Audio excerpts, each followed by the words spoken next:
something anybody can try without having to be super good at surfing or anything. You can, as long as you can swim, you can boogie board. It's not like anything else I've done. It's like you take off on a big wave, you're coming down and the G-force is just holding you up there. Your heart drops to your stomach, and it's just incredible. 10 years ago, the Morey Boogie Board made its debut on the West Coast.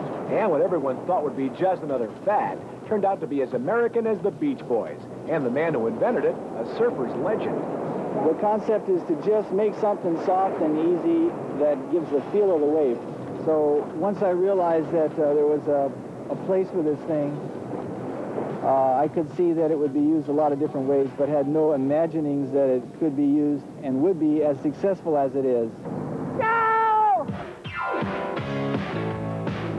When Tom Morey constructed his first boogie board, he never imagined the heights it would reach. That's right, they even air surf with it. So whether it's in the air or in the water, Tom has given new meaning to the sport of surfing. See, Tom is a surfer from way back when, who started out selling and designing surfboards for a living. In college, he fell in love with engineering, and now calls himself a visionaire inventor. And how you get an idea, a good idea, is very carefully, very thoroughly going over and over and over things. And I'm plagued with inventions. My wife says that I got more inventions than a dog has fleas. And as an inventor, I'm getting pretty good at it. I've been at it about 30 years. Some might call Tom a modern-day absent-minded professor because of his seemingly wacko inventions.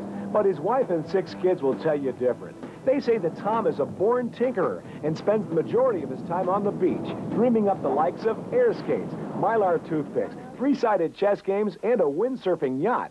But as it stands, his sponge-like boogie board has turned this one-time beach bum into a Thomas Edison of the surf world.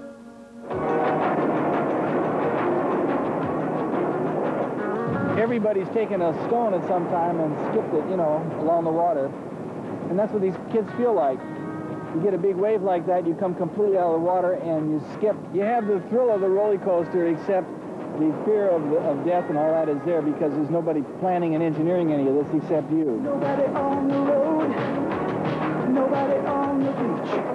Ah, yes. Tom's favorite beaches to daydream on are in sunny Hawaii, where the boogie board craze has taken over the local scene.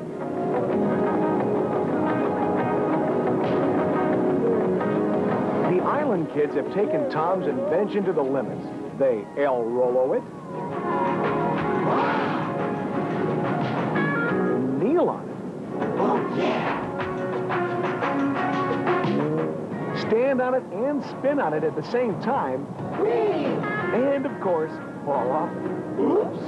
But actually, they say what makes it the best is that it's a lot easier than it looks. And that's what really makes it the best, is anybody can enjoy it from, you know, 2 years old to, you know, 80. It's really fun, but you have to be careful to keep some things on. Your top comes off real easy. Well, that board weighs 3 pounds. That's a slippery, flexible little piece of foam. So this is something that a grandma, grandpa can take and fiddle around in the water, or they can put their little kid on. It's like a ballpoint pen. It's the same thing for everybody, whether you're a Picasso or just a scribbler. Tom says the concept of the boogie board may appear very simple, but there is some aerodynamic ingenuity to what makes the boogie. Well, the thing that makes this work so much is this vacuum track rail. So as you're going across the wave goes up on the inside and sucks the edge into the wave, holds it there. So the faster you go, the tighter it sucks. Tom's key to success is that he believes that everything hasn't been invented yet, which leaves him plenty of room to come up with new ideas. And no one really knows what Tom will come up with next. But one thing you can rest assured, this is one old surfer who still knows how to boogie. It feels wonderful to have composed something that's going to last 1,000 years.